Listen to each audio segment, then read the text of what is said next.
Bismillahirrahmanirrahim. Assalamualaikum warahmatullahi wabarakatuh. Al-Fatiha ala hadratin Nabi Sayyidina Muhammad sallallahu alaihi wa alihi wa sahbihi wa sallam. Kiramil Fatiha.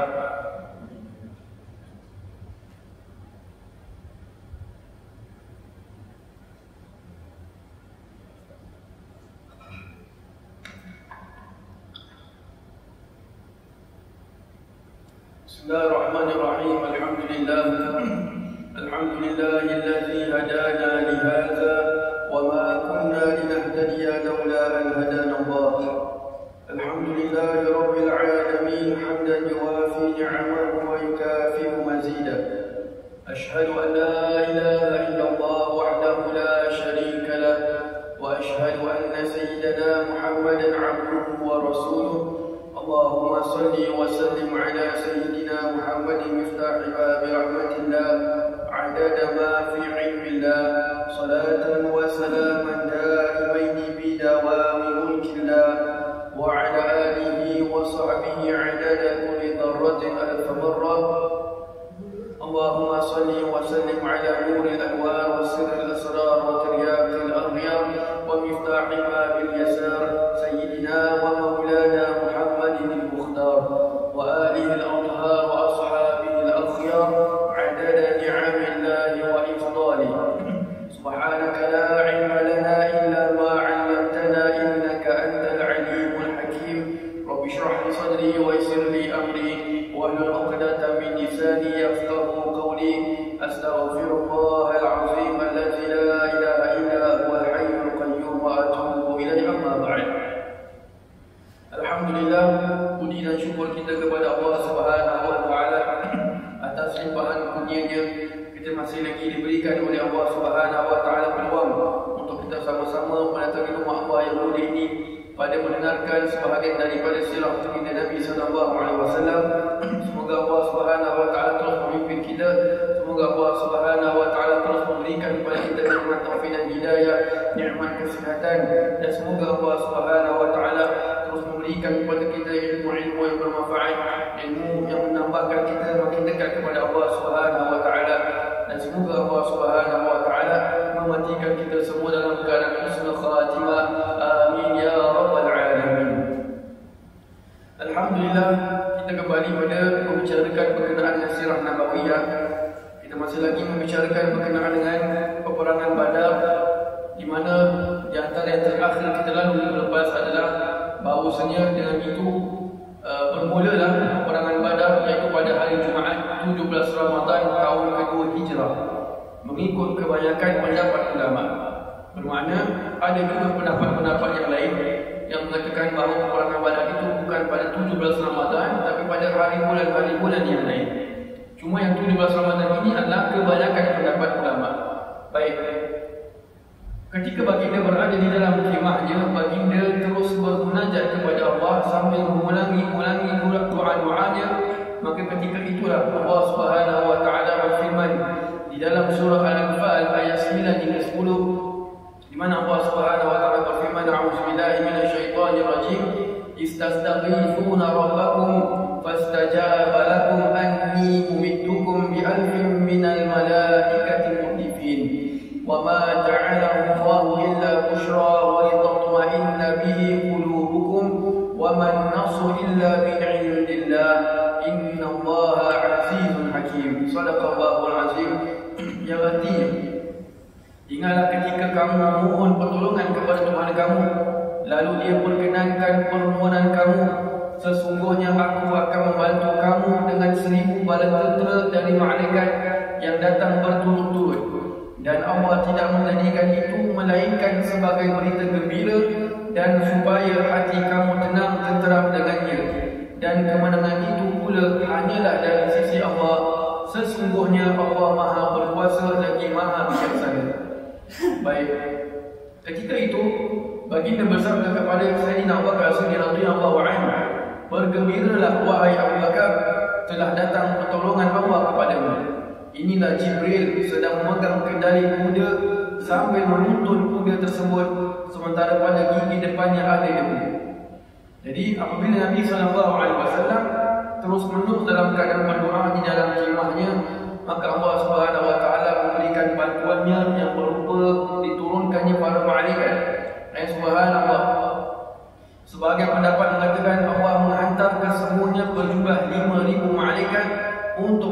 kaum muslimin dalam peperangan Badar. Jadi berkenaan dengan turunnya malaikat Jibril alaihissalam ini ada beberapa riwayat yang membicarakan tentang ini. Ada yang mengatakan bahawasanya the first group of malaikat itu mereka datang dan berdiri di hadapan Nabi sallallahu alaihi wasallam. Yang dipimpin oleh malaikat Jibril alaihissalam.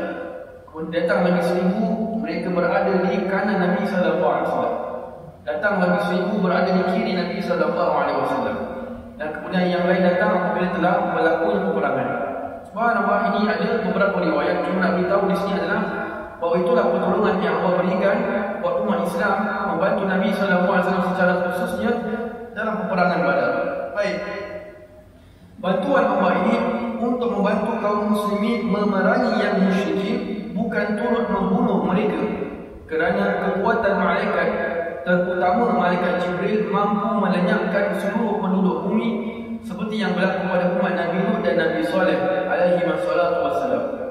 Jadi kita sudah maklum bahawasanya malaikat ini datang bukan membunuh kepada orang-orang kafir, tapi mereka ini mau kepada assist orang-orang muslimin dalam membunuh kaum musyrikin ketika itu.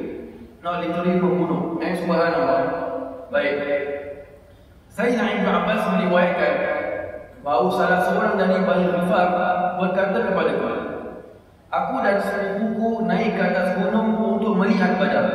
Jadi ini riwayat saya tertinggal nak kongsikan pada minggu lepas tentang berkenaan dengan turunnya malaikat di dalam peperangan Badar.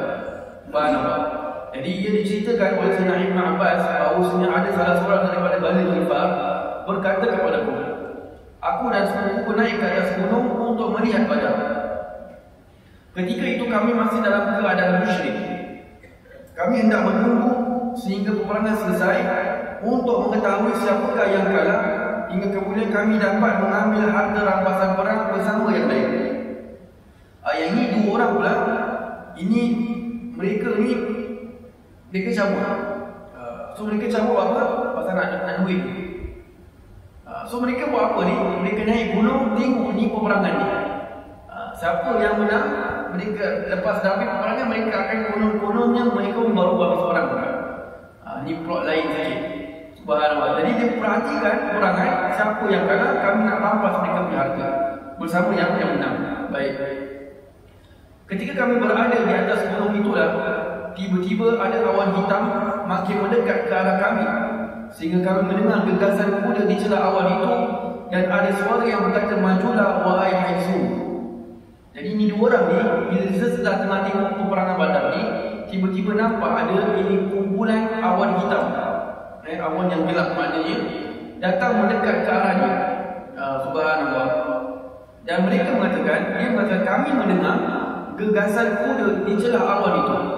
Subhanallah. Dan ada suara yang berkata, majulah wahai Haizum. Haizum ni ada beberapa riwayat. Sebahagian mengatakan Haizum ini adalah nama kudanya malaikat Jibril alaihissalam.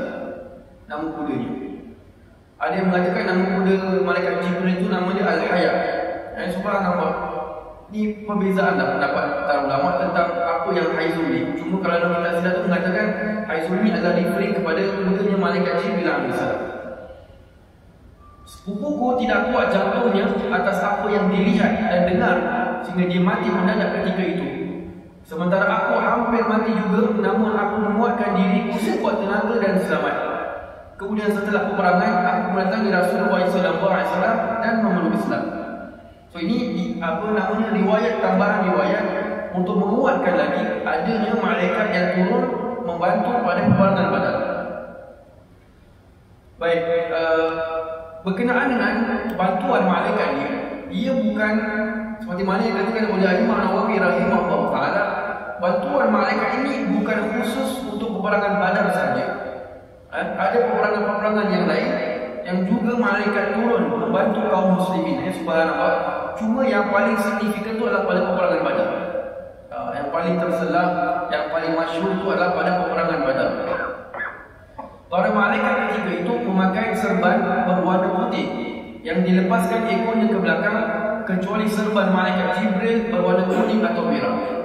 Jadi ada yang itu detail mengatakan bahawa semua malaikat itu memakai serban yang berwarna putih, ekornya dilepaskan ke belakang, di tengah maknanya. Sementara malaikat Jibril AS berwarna kuning, serbannya itu berwarna kuning, atau ada orang yang mengatakan merah. Dan ada juga riwayat lain mengatakan it depend on the group itself.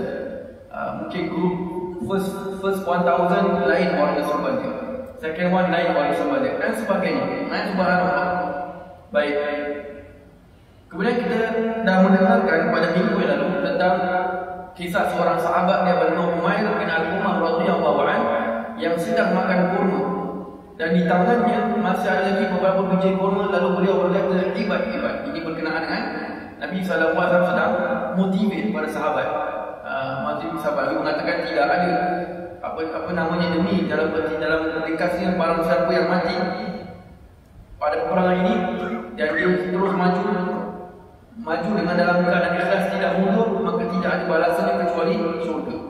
Subhanallah. Jadi inilah yang Umar bin Al-Umar ni, dia ketika Nabi sedang sakit tu, dia sedang makan buah kurma. Lalu dia berkata hebat. Baginda bertanya kepada beliau, apakah yang membuatmu mengatakan hebat itu? Beliau menjawab, demi Allah, tidaklah aku mengatakan demikian melainkan mengharap menjadi salah seorang di antara mereka. Baik. Kemudian berkata, tidak ada yang menghalangku daripada menjadi syahid melainkan kurma ini. Dan di dalam riwayat lain, kurma ini melambatkan aku untuk masuki syurga. Beliau langsung membuang kurmanya, lalu dengan segera beliau ke arah musuh dan berperang mengejar musuhnya sehinggalah beliau syahid. Subhanallah. So ini part of the story tentang seorang sahabat radhiyallahu anhu yang mengejar syahid apabila Nabi SAW motivate para sahabat. Subhanallah, untuk terus berperang. Baik. Kemudian di antara pasukan yang keluar bersama kaum musyrikin pada peperangan Badar adalah Abdurrahman bin Abu Bakar As-Siddiq radhiyallahu anhu. Waktu itu maknanya ketika peperangan Badar berlaku, anaknya Sayyidina Abu Bakar ketika itu belum masuk Islam. Jadi kita boleh katakan maknanya bapa serang anak serang bapa. Subhanallah. Namanya sebelum Islam adalah Abdul Ka'bah, lalu baginda menukarnya kepada Abdurrahman. Beliau merupakan di antara Quraisy yang paling berani dan ahli dalam memanah serta anak yang sulung. Bermakna anak sulungnya Sayyidina Abu Bakar As-Siddiq radhiyallahu anhu. Subhanallah. Setelah beliau memeluk Islam, pernah suatu ketika beliau berkata kepada anaknya, sebenarnya suatu peperangan Badar aku melihatmu berada di tempat yang tinggi, lalu aku meninggalkan. Jadi ni cerita ni anaknya Sayyidina Abu Bakar cerita balik pas dah masuk Islam. Dia kata pada Sayyidina Abu Bakar, waktu perang Badar time aku nampak tau, tapi aku just leave it. Maknanya tak nak kejar Sayyidina Abu Bakar sendiri radhiyallahu anhu. Langsung Sayyidina Abu Bakar berkata, andai kata aku yang berjumpa denganmu, maka aku tidak akan meninggalkanmu. Maknanya apa? Kalau andai kata aku yang semuka, bermakna aku akan kejar kamu dan aku akan membunuh kamu. Subhanallah. Ini nak melihat pada bagaimana para sahabat radhiyallahu anhum mereka ini sangat benar-benar tak peduli lah. Yang penting ini adalah perintah daripada Allah, menguatkan nama Islam. Dan sebenarnya yang depan ni musuh ni anak ke, bapa ke, adik-beradik ke, orang kenal ke, kawan rapat ke, tak peduli. Subhanallah. Jadi Sayyidina Abu Bakar radhiyallahu anhu mengatakan, kalau aku yang nampak kau, aku tak akan tinggalkan kau. Subhanallah. Pada riwayat yang lain disebutkan bahawa Sayyidina Abu Bakar berdepan dengan anaknya pada peperangan Badar, lalu bertanya, di manakah harta? Kata Sayyidina Abu Bakar. Lalu anaknya menjawab, hartamu sudah tidak ada lagi, melainkan beberapa peralatan perang dan kuda. Dan ini menunjukkan bahawa Sayyidina Abu Bakar As-Siddiq radhiyallahu anhu tidak membawa seluruh hartanya ketika berhijrah. So ini ada riwayat yang lain mengatakan bahawa Sayyidina Abu Bakar berdepan dengan anaknya, bertanya tentang hartanya, lalu anaknya mengatakan tinggal beberapa peralatan perang dan kuda saja. Subhanallah. Baik. Putranya Sayyidina Abu Bakar As-Siddiq radhiyallahu anhu masuk Islam pada peristiwa perjanjian Hudaybiyah pada bermakna pada tahun 6 Hijrah dan wafat pada tahun 53 Hijrah. Subhanallah. Pada peperangan ini, Sayyidina Abu Ubaidah bin Al-Jarrah radhiyallahu anhu membunuh bapanya sendiri yang merupakan seorang musyrik. Ketika itu, bapanya mengajarnya untuk membunuhnya. Tetapi apabila beliau mempunyai kesempatan untuk membunuh bapanya itu, beliau langsung membiarkannya. Jadi dalam cerita yang lain, yang tadi kita dengar, Sayyidina Abu Bakar sanggup nak membunuh anaknya kerana jihad. Subhanallah. Yang ini pula adalah Sayyidina Abu Ubaidah bin Al-Jarrah radhiyallahu anhu. Kita akan dengar nama beliau lagi. Ini lebih tersedak cerita beliau ni dalam peperangan Uhud.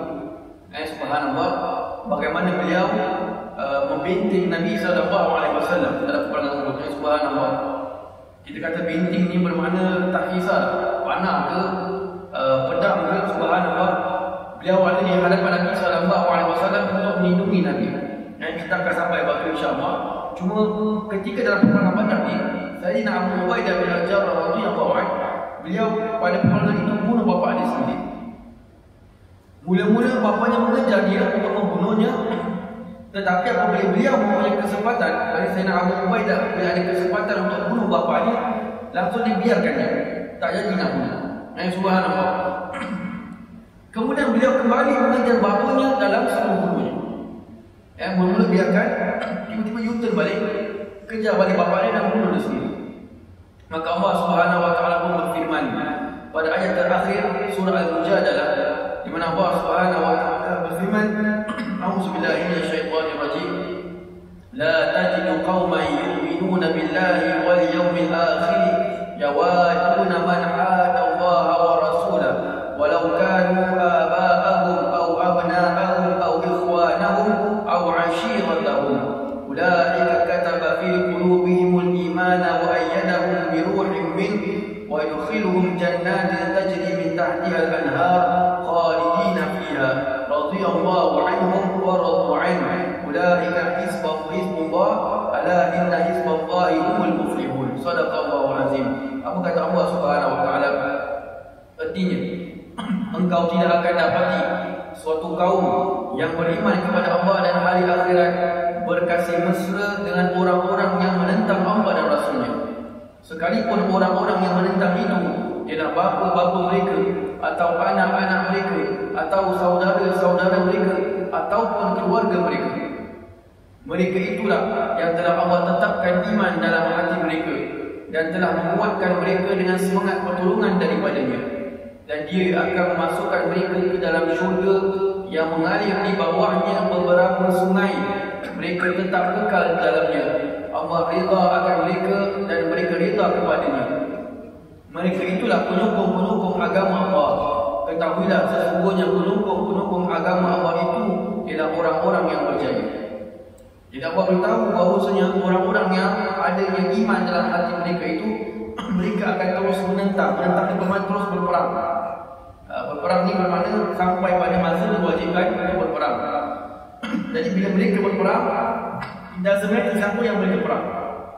Sama ada mereka punya anak sendiri, bapa sendiri, adik-beradik sendiri, family members sendiri, doesn't matter. Jadi ini Allah SWT mengatakan, ini kerana apa?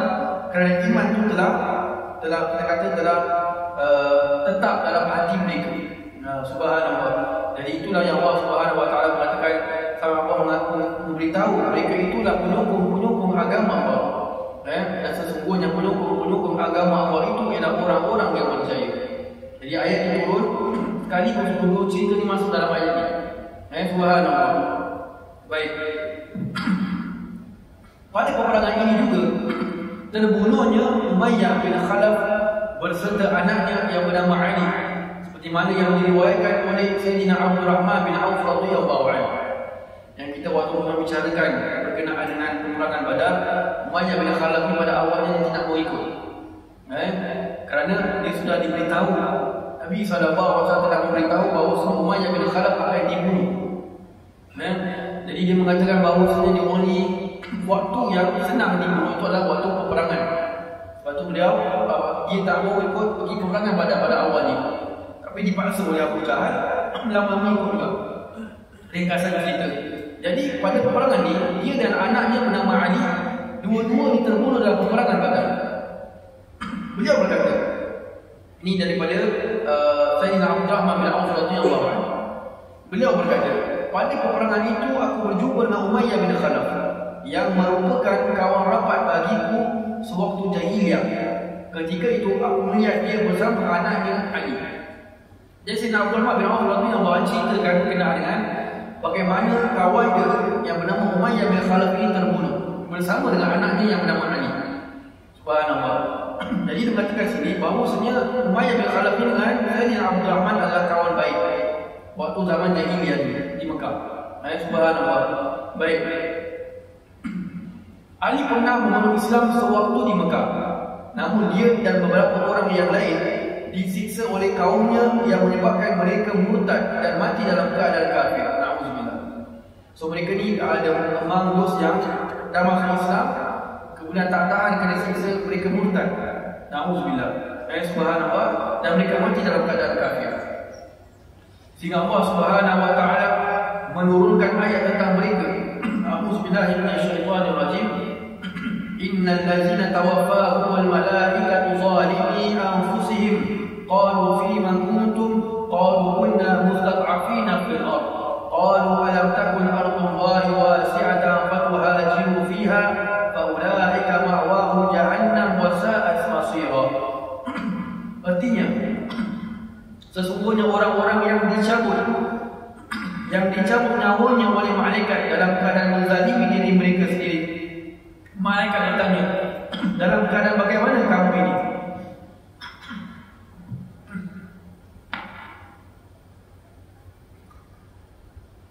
Mereka menjawab, kami orang-orang yang tertindas di negeri Mekah. Mereka bertanya daripada malaikat, bukankah bumi Allah itu luas sehingga kamu dapat berhijrah di bumi itu? Maka orang-orang itu tempatnya di neraka Jahannam, dan Jahannam itu seburuk-buruk tempat kembali. So this ayat was referring to them yang disiksa kemudian murtad. Subhanallah walhamdulillah. Baik, sambungan ceritanya. Ketika di Mekah, Umayyah memanggil aku dengan nama asalku iaitu Abdul Amr. Tetapi aku tidak menyahut. Lalu dia berkata, apakah engkau tidak suka kepada nama yang diberikan oleh bapamu? Subhanallah, bermakna bila Sayyidina Abdurrahman bin Auf radhiyallahu anhu masuk Islam, beliau menukar namanya. Nama asalnya adalah Abdul Amr. Jadi Amr ni di zamannya itu adalah salah satu daripada nama berhala mereka. Ketika itulah, at that point of time, Amr ni nama berhala mereka. Jadi seolah-olah adalah Amr kepada berhala tersebut. Baik, jadi Sayyidina Abdullah mengatakan ketika di Mekah tu, bila aku dipanggil dengan Abdul Amr, aku tidak menyahut. Lalu Umayyah sengaja bertanya, apakah kau tidak suka kepada nama yang diberikan oleh bapa? Maka aku berkata, benar, aku tidak suka. Lalu Umayyah berkata, aku tidak kenal dengan nama Ar-Rahman. Oleh sebab itu, aku memanggilmu dengan Abdul Ilah. Maka aku berkata, baiklah. Pasal mereka ini masih rapat, best friend. Jadi perkataan nama Ar-Rahman itu aku tak kenal. Subhanallah. Walaupun mereka di bola Arab, perkataan Ar-Rahman di sini adalah juga bahasa Arab, bahkan bahasa baku juga, tapi mereka tak kenal that vocab. Iya, subhanallah.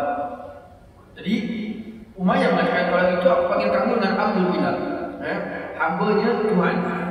Maknanya hamba Allah Subhanahu wa taala. Jadi saya jangan Abdullah kata okeylah, nak main, boleh. Tetapi pada peperangan Badar, dia berkata, wahai Abdul Amr, aku sengaja tidak menjawab panggilannya. Maknanya si Umayyah bin Khalaf dia purposely sengaja nak sakitkan hati kawan dia. Sengaja panggil dengan wahai Abdul Amr. Lalu dia memanggil aku lagi, wahai Abdul Ilah. Aku menyahut dia. Dia berkata lagi, apakah engkau mahu menjadikanku sebagai tawanan kerana aku lebih baik daripada baju besimu itu? Aku berkata ya. Lalu aku melemparkan baju besi dari tanganku dan mengambil tangannya dan tangan anaknya Ali. So initially ketika tu Sayyidina Abdurrahman bin Auf radhiyallahu anhu dia sedang pegang beberapa harta rampasan perang. Dalam hukum berperang, kalau kita belajar dalam bab perang jihad ni betul-betul punya, orang yang membunuh dia berhak untuk mendapatkan harta orang yang dia bunuh. So kalau dia bunuh si fulan, dia sedang bawa pedang ke, bawa telah pegang baju besi ke, sedang pakai topi besi ke, yang membunuh tu boleh ambil semua yang boleh nak. Kalau dia bawa beg ke, dia bawa handphone ke, umpamanya lah,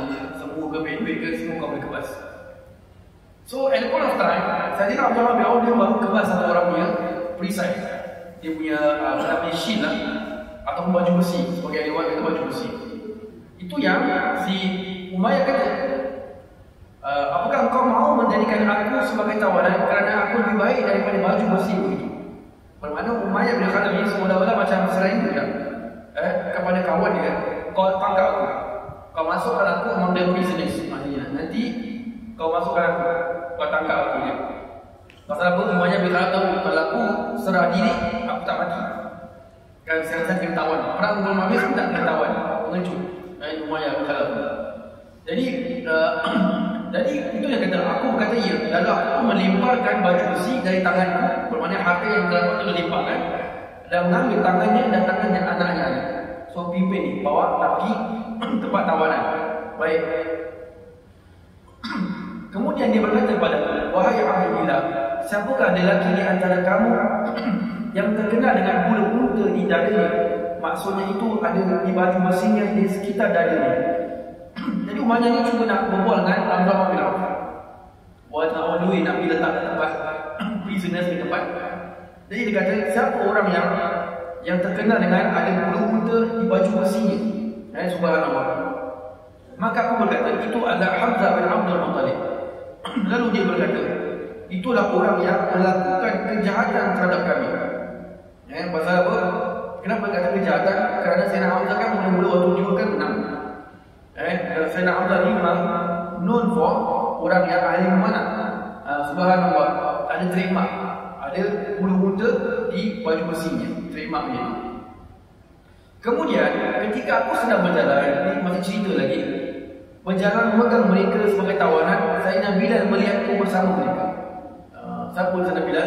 Bekas abangnya Umayyah bin Khalaf. Jadi bila Sayyidina Bilal nampak, oh inilah masa aku nak kerenyam waktu. Memang sedap, inilah masa yang aku nak pedal ni. Subhanallah. Sayyidina Bilal berkata, ketua kekufuran adalah Umayyah bin Khalaf. Tidak ada keselamatan jika dia selamat. Aku berkata, wahai Bilal, apakah kamu akan melakukan itu dengan tawananku? Maknanya apa? Dia Sayyidina Bilal radhiyallahu anhu nampak ni Umayyah bin Khalaf. Dia dah kata, aku mesti nak kena panjung dia orang.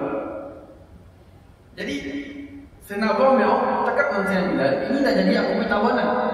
Bermakna kalau kau nak settle dengan dia nanti, biar ni habiskan peperangan dulu, nanti boleh settle this time, this matter. Baik, itu yang dia kata, wahai Bilal, apakah kamu akan melakukan itu dengan tawanan? Beliau tetap berkata, tidak ada keselamatan jika dia selamat. Atau dalam hal riwayat mengatakan, aku tidak akan selamat jika dia selamat. Maknanya kalau di hidupnya aku rasa tak gunalah, subhanallah. Dan mengulanginya, kemudian beliau langsung okey, wahai penolong Allah, ketua kekufuran Umayyah bin Khalaf, tidak ada keselamatan jika dia selamat. Dan terus mengulangi lagi. So, it's not just about that. Sayyidina Bilal radhiyallahu anhu panggil jin, panggil lain sahabat-sahabat Nabi datang. Ini orang kalau dia takkan selamat kalau kita masih selamat. Subhanallah, itu masih hidup. Baik. Para sahabat kemudian mengepung kami. Baik. Lalu Sayyidina Bilal melepaskan pedangnya dari sarungnya dan menebas kaki puteranya sehingga jatuh, menyebabkan Umayyah memaki dengan suara yang belum pernah aku dengar sebelumnya. Kemudian para sahabat langsung memukul mereka berdua dengan pedang sehinggalah keduanya mati. Jadi Sayyidina Abdullah bin Auf paling orang subhanallah. Ada waktu sebagai kitab sirah meriwayatkan adanya macam ada bertiga lidah sekejap bila dengan Sayyidina Abdullah bin Auf. Kata Sayyidina Abdullah bin Auf kata tak boleh, ini nak jadi tawanan aku. Saya kata tak ada, ini aku nak kenakan cerita. I don't care. Maknanya ini betul-betulnya dulu kau main pasal lah, kena cerita kuat-kuat. Subhanallah. Jadi ini time betul saya bila kita nak minyak ni. Subhanallah. Jadilah seperti itu. Sampailah kedua-duanya mati. Dan kena keroyok kat tengah-tengah. Macam mana nak survive? Waktu perang ni. Baik. Di dalam Al-Bukhari, di riwayat yang lain, bahawa Sayyidina Abdurrahman bin Auf radhiyallahu anhu berkata, ketika Bilal menjerit para Ansar, beliau berkata, aku takut mereka akan mengejarku, maka aku meninggalkan anaknya untuk mereka agar mereka sibuk dengannya sehingga mereka membunuhnya. Kemudian mereka datang mengejar kami. Kata Sayyidina Abdullah bin Auf, bila nampak Sayyidina Bilal radhiyallahu anhu panggil sahabat-sahabat Nabi yang lain, beliau langsung melepaskan anaknya Ali. Jadi apa? Orang pun boleh escape. Walaupun sahabat was busy bunuh si Ali. Bila dah settle, mereka kejar balik Sayyidina Abdullah bin Auf dengan Umayyah bin Khalaf. Dan Umayyah adalah seorang lelaki yang gemuk. Main menyusahkan. Dah lah, aku nak sifkan kau pula gemuk slow.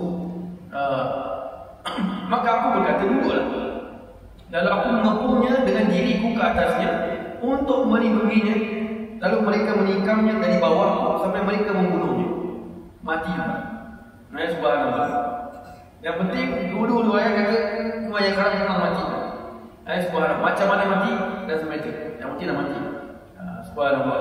Ini ada khilaf di antara ulama tentang riwayat berkaitan dengan mati Umayyah bin Khalaf dan anaknya yang bernama Ali. Baik. Ketika mereka dibunuh, bila finally Sayyidina Bilal bersama dengan sahabat-sahabat Nabi yang lain dapat membunuh Umayyah bin Khalaf, dia berkata, semoga Allah merahmati Bilal, tidak ada baju besiku dan tawanan. Maknanya apa?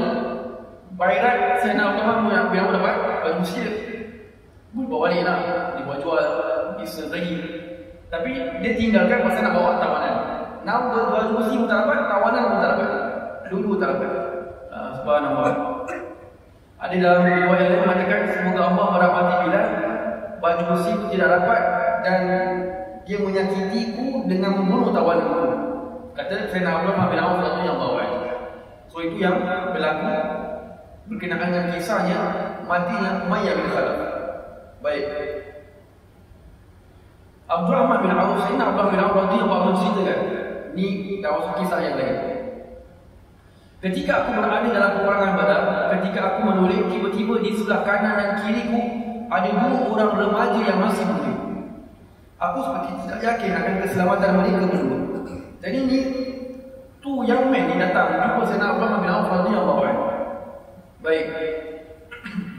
Mereka mengikut riwayat, mereka berdua merupakan saudara yang bernama Mu'az bin Muawis bin Amr bin Al-Jamuh. Yang satu berumur 16 tahun dan satu lagi berumur 15 tahun. Maknanya masih muda.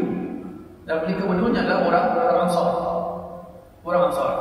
So mereka datang jumpa Sayyidina Abdullah bin Auf radhiyallahu anhu.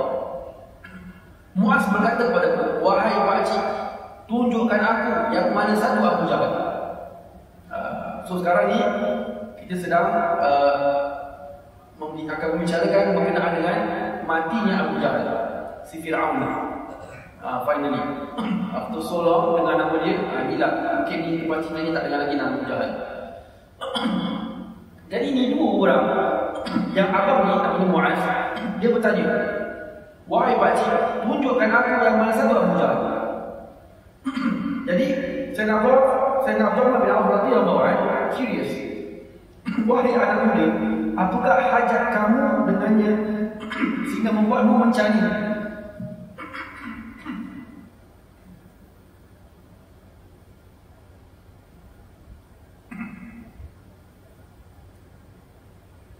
Baik, jadi dia curious lah.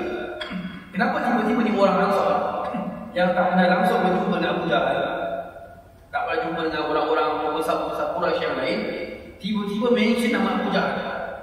Kan pelik. Baik. Apakah hajat kamu dengannya sehingga membuatmu mencari?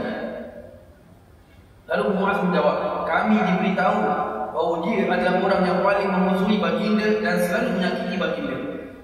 Demi diriku yang berada di dalam kekuasaannya, kalau aku melihatnya, nescaya batang tubuhku tidak akan terpisah dari tubuhnya, melainkan mati salah seorang daripada kami. Maknanya ni dari kita kata semangat orang muda ni. Dia mengatakan the reason kenapa kita cari Abu Jahal ni, pasal kita tahu dia ni orang yang paling memusuhi Nabi SAW. Tak kenal Abu Jahal, tahu nama, pasal known as orang yang selalu menyakiti Nabi SAW. So dia decide untuk bunuh Abu Jahal dalam peperangan Badar. Baik. Jadi itulah apa yang dikatakan oleh Mu'az daripada orang Ansar. Dan ketika itu berumur 16 tahun. Subhanallah. Sebagian riwayat mengatakan bahawa Mu'az merahsiakan perbuatan itu daripada adiknya kerana beliau mahu mendapatkan kemuliaan membunuh Abu Jahal seorang diri. So maknanya orang datang jumpa dengan Sayyidina Abdurrahman bin Auf radhiyallahu anhu, dia bising dengan Sayyidina Umar bin Auf, kat mana Abu Jahal? Jadi diberitahu bila dia beritahu pada Sayyidina Abdurrahman bin Auf pun dalam keadaan bising. Pasal aku nak pergi bunuh dia. Subhanallah. Baik. Sayyidina Abdurrahman berkata lagi, aku sangat kagum dengan sikapnya itu walaupun dalam keadaan umur yang seperti itu. Bahasa kita macam kind of like tercengang lah. Of all people yang datang berperang dalam peperangan Badar tu, even ada sahabat-sahabat Nabi SAW yang senior pun ada yang tak ikut. Yang tak ikut pergi peperangan Badar. Di antaranya pada seperti Sayyidina Utsman bin Affan radhiyallahu anhu, Sayyidina Talha bin Ubaidillah radhiyallahu anhu.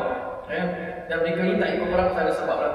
Nabi yang minta mereka jangan ikut. Subhanallah. Jadi of all people yang ikut perang, yang senior-senior sahabat, ini dua orang anak muda ni yang datang jumpa dia nak pergi bunuh ni Abu Jahal. Subhanallah.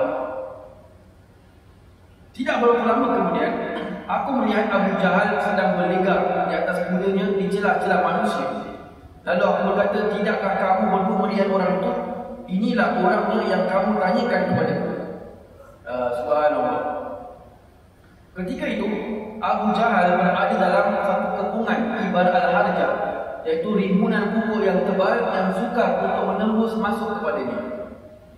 Jadi walaupun Abu Jahal ni dia sebagai panglima perang pada peperangan Badar, mewakili orang-orang, memimpin orang-orang musyrikin ni, dia tetap takut. So kat sini kita sedang mengatakan dia berada dalam satu kepungan yang susah untuk tembus. Banyak ramai orang kat depan dia. Ada yang mengatakan di depannya Abu Jahal tu ada 10 bulatan yang kawal dia. 10 bulatan yang kawal Abu Jahal ni, kiri kanan depan belakang ni, semua ni kepungnya Abu Jahal supaya Abu Jahal tak mati. Penakutnya Abu Jahal. Subhanallah. Dan Abu Jahal ni orang kenal dia. Masa dia seorang saja pakai baju besi ni, paling cover from head to toe. Kepala cover baju besi, tangan ada baju besi. Cuma as usual kalau baju besi ni dia mesti ada rendang dia sikit. Dia punya weakness point lah. Dia tak cover semua. So half sambung. So dia ada terbuka sikit. Jadi orang memang tahu itu memang orang Indonesia satu-satunya yang buat macam tu Abu Jahal seorang dia. Subhanallah. Baik. Jadi ni Muaz masih cerita lagi. Muaz berkata, ketika itu mereka berkata, Abu Hakam tidak akan dapat ditembusi. Maka apabila aku mendengarkan itu, aku pahatkan cita-cita untuk membunuh Abu Jahal. Lalu aku bertahan berdekatannya. Maka apabila aku melihat ada ruang yang terbuka, dengan segera aku menyerbunya dan melibasnya dengan satu libasan yang memutuskan separuh betisnya. Subhanallah. Jadi maknanya Muaz berkata, bila dalam keadaan demikian orang-orang musyrik mengatakan Abu Hakam ni atau Abu Jahal dia tidak akan dapat ditembus. Maknanya tak ada orang boleh sampai pada Abu Jahal nak bunuh dia. Jadi bila Muaz dengar, dia makin semangat. Kita target block. Tak pergi mana lagi. Subhanallah. So apa yang dia buat adalah dia cuba berperang dengan orang-orang musyrik berdekatan dengan kawasan tersebut. Dekat kat situ juga. Supaya dia dapat peluang dia tengah aim ni. Subhanallah. Maka apabila aku melihat ada ruang yang terbuka, dengan segera aku menyerbunya dan melibasnya dengan satu libasan yang memutuskan separuh betisnya. Subhanallah. Orang dewasa lah, kita kata dalam 50s dengan orang muda. Kan orang muda tu kan strength ni kan luar biasa. Kan kekuatan, tenaga, dan subhanallah. Kan yang pernah jadi muda-muda dulu macam mana ingat tak? Sekarang cari apa? Cari kerusi. Kau orang sini lah tempat lain kan. Semua pernah rasa macam muda. Kita tahu kita sekarang kita punya kekuatan, kita punya tenaga kalau bandingkan waktu umur 20 tahun. Kan lain. 20 tahun satu hari jalan pun tak ada problem. Sekarang gila mampus. Sekarang lah kan. Kalau dulu lain subhanallah. Jadi ini Muaz ni dengan semangat, ada yang mengatakan dia dalam keadaan tengah naik kuda mengejar, lalu nampak ada tu langsung tebas kakinya Abu Jahal. Subhanallah. Kemudian Kemudian anak Abu Jahal, iaitu Ikrimah, memukulku di bahagian bahu sehingga terputus sebelah tanganku. Lalu tanganku itu berjuntaian dengan kulitnya di sisiku. Aku tidak menghiraukan apa yang terjadi dan terus berperang sambil menarik tangan yang terputus itu dari belakangnya. Ketika semakin sukar pergerakanku, maka aku letakkan kakiku di atas tanganku, kemudian aku memijaknya sehingga tertanggal. Subhanallah. Jadi baru tahun ni 16 tahun. Subhanallah. Semangat orang ni. Bukan cara-cara orang. Subhanallah. Dia kata waktu tu sempat Ikrimah anaknya Abu Jahal pukul aku di bahagian bawah. Ikrimah ni bila dia masuk Islam setelah tu. Sempat tebas bahuku sehingga bahasa kita macam berjuntai. Subhanallah. Sampai dia mengatakan bila susah aku nak berperang ni, maka aku pijak tanganku itu sampai terputus. Subhanallah. Pasal apa? Nak berperang pasal. Kita tak boleh bayangkan ini dah apa namanya, terjuntai tu dah sakit, apalagi nak pijak sini patahkan lagi. Subhanallah. Ini Mu'az, subhanallah. Sementara adikku sempat memukul Abu Jahal sehingga membuatnya nyawa-nyawakan. Lalu beliau terus berjuang sehingga akhirnya beliau syahid. Mu'az ni, beliau ni umurnya sampai kepada zaman Sayyidina Utsman bin Affan radhiyallahu anhu. Dalam keadaan tangannya dah terputus tu, hidup sampai zaman Sayyidina Utsman. Subhanallah. Tapi adiknya syahid dalam peperangan Badar. Subhanallah. Setelah peperangan selesai, Rasulullah SAW berkata, siapakah yang hendak melihat apa yang terjadi kepada Abu Jahal? Maknanya suruh sahabat pergi cari. Lalu para sahabat pun berpecah-pecah pergi mencarinya sehingga dia ditemui oleh Sayyidina Abdullah bin Mas'ud radhiyallahu anhu yang ketika itu sudah tinggal nyawa ikan. Dah tinggal nak mati ni Abu Jahal ni. Subhanallah. Sayyidina Ibn Mas'ud memijak lehernya sambil memegang janggutnya untuk memenggal kepalanya. Seraya berkata, bukankah Allah telah menghina kamu wahai Musa? Jadi Sayyidina Abdullah bin Mas'ud radhiyallahu anhu juga orang yang pernah disiksa oleh Abu Jahal sendiri. Pernah disiksa. Jadi kebetulan pula bila dalam keadaan mencari-cari nampak Abu Jahal tengah daun-daun ikan. Subhanallah. Jadi dia kata, bukankah Allah telah menghina kamu wahai Musa? Abu Jahal tengah daun-daun ikan tu boleh jawab, apa sebabnya dia menghina aku? Apakah aku lebih hina daripada orang-orang yang kamu bunuh? Aku adalah pemimpin orang-orang yang kamu bunuh, maka aku tidak akan dihina dengan dibunuh oleh seorang petani. Abu Jahal masih lagi tak insaf seperti itu. Tak sedar diri lagi. Dia boleh kata lagi, aku tidak akan dihina dengan dibunuh oleh seorang petani. So he was referring to siapa? Orang-orang Ansar. Kerana kebanyakan daripada orang-orang Ansar itu adalah petani. So he was referring to them. Subhanallah. Maksud petani sini ditunjukkan kepada orang-orang Ansar yang kebanyakannya bekerja sebagai petani. So ini Abu Jahal punya kepala batu. Subhanallah. Di dalam riwayat lain, Abu Jahal berkata, alangkah baiknya kalau aku tidak dibunuh oleh pengembala kambing seperti kau. Abu Jahal masih lagi nak menyombong. Milik siapakah kemenangan pada hari ini? Maka Sayyidina Ibn Mas'ud radhiyallahu anhu jawab, milik Allah dan Rasulnya sallallahu alaihi wasallam. Obviously benda tu dah terang lah. Maknanya kalau dia sendiri sebagai ketua perang, panglima perang, dia dah nyawa-nyawakan. Bermakna the rest of dia punya member semua dah mati. Sebab apa yang ditawan. Jadi Sayyidina Ibn Mas'ud mengatakan milik Allah dan Rasulnya. Setelah itu Sayyidina Ibn Mas'ud pun memancung kepalanya dan membawa dia datang kepada Rasulullah SAW sambil berkata, wahai Rasulullah, inilah kepala musuh Allah Abu Jahal. Jadi Sayyidina Ibn Mas'ud bawa pancung kepala, bawa datang kepala Abu Jahal. Maksudnya dari memisah badan dengan kepalanya Abu Jahal. Datang bawa kepala tu depan Nabi SAW. Wahai Rasulullah, inilah kepala musuh Allah Abu Jahal. Baginda sallallahu alaihi wasallam bersabda, Allah tidak ada Tuhan selainnya. Diulang sebanyak 3 kali, kemudian baginda melakukan sujud syukur sebanyak 5 kali mengikut sebagian riwayat. Lalu berkata, Allahu Akbar, alhamdulillahillazi sadaqa wa'da wa nasara 'abda wa hazama al-ahzaba wahda. Artinya Allahu Akbar, segala puji bagi Allah yang telah membenarkan janjinya, membantu hamba-Nya dan menewaskan kumpulan-kumpulan itu dengan sendirinya, iaitu dengan dirinya sendiri. So Nabi SAW bila balik berkenaan ni, Nabi betul-betul gembira. Ya, bila ditunjukkan kepadanya tu kepalanya Abu Jahal.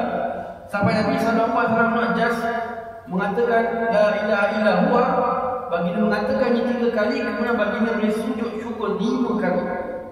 Subhanallah. Kita dalam kalau kita mengkaji dalam bab fikih, sujud syukur ni disunatkan, hanya disunatkan dalam, kalau tak salah saya, dalam 4 ataupun 5 keadaan saja. Selain daripada keadaan-keadaan ini, kita tak disunatkan untuk sujud syukur. Yang pertama,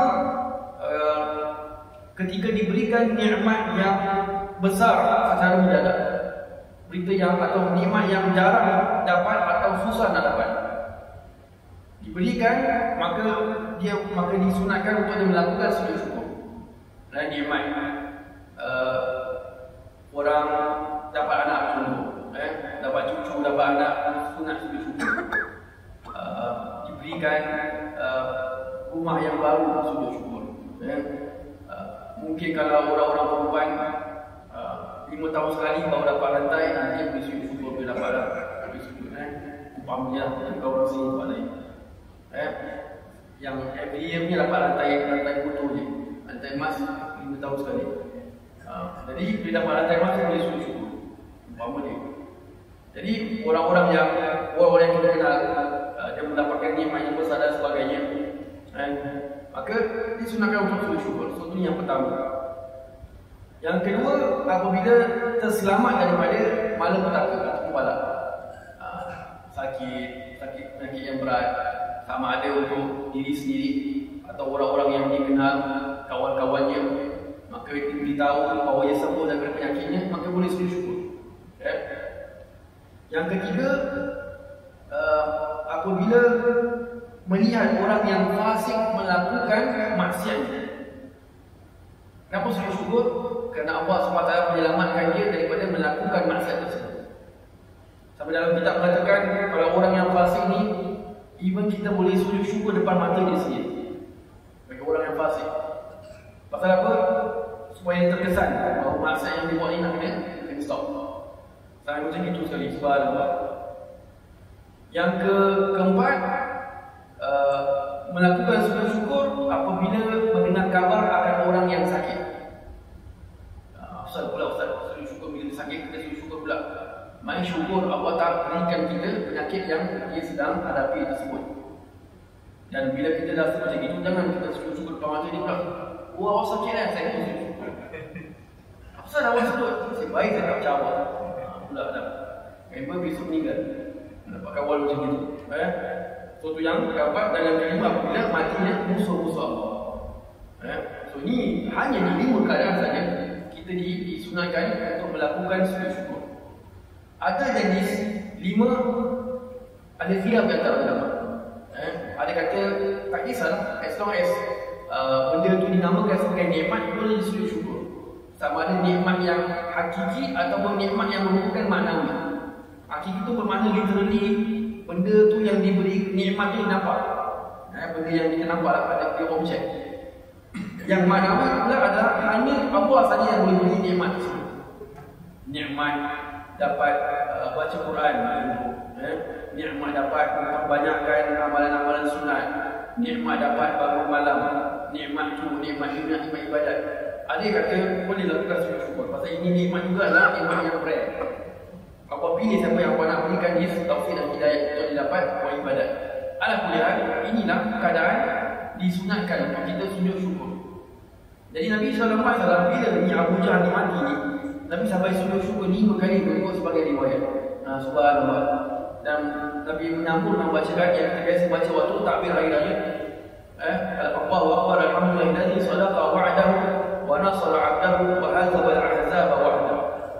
Yang artinya Allahu Akbar, segala puji bagi Allah yang telah membenarkan janjinya, membantu hamba-Nya dan menewaskan kumpulan-kumpulan itu dengan sendirinya, dengan dirinya sendiri, tidak perlukan kepada yang lain. Kemudian baginda dibawa kepada jasadnya Abu Jahal lalu bersabda, segala puji bagi Allah yang telah menghinamu, inilah Fir'aun namanya. Itu Nabi declare depan sahabat. Nabi Nabi kata, segala puji bagi Allah yang telah menghina kamu. Inilah Fir'aun ini. Ada dalam hadis yang lain Nabi bersabda, sesungguhnya tiap-tiap umat itu ada Fir'aun. Fir'aun rumah aku adalah Abu Jahal. Nabi kata, tiap-tiap zaman tu dia ada Fir'aun, tiap-tiap umat tu dia ada Fir'aun. Fir'aun rumah aku adalah Abu Jahal. Subhanallah. Macam saya katakan dulu lepas, kalau dah sampai kena label Fir'aun tu, rumah tu dah teruk betul. Teruk betul lah bahasa kita. Subhanallah. Allah Allah. So, jadi insyaAllah kita akan sambung pada minggu hadapan masa lagi membicarakan berkenaan dengan peperangan pada Al-Quran insyaAllah. Bagi suara warasi dan tasbih kafarat.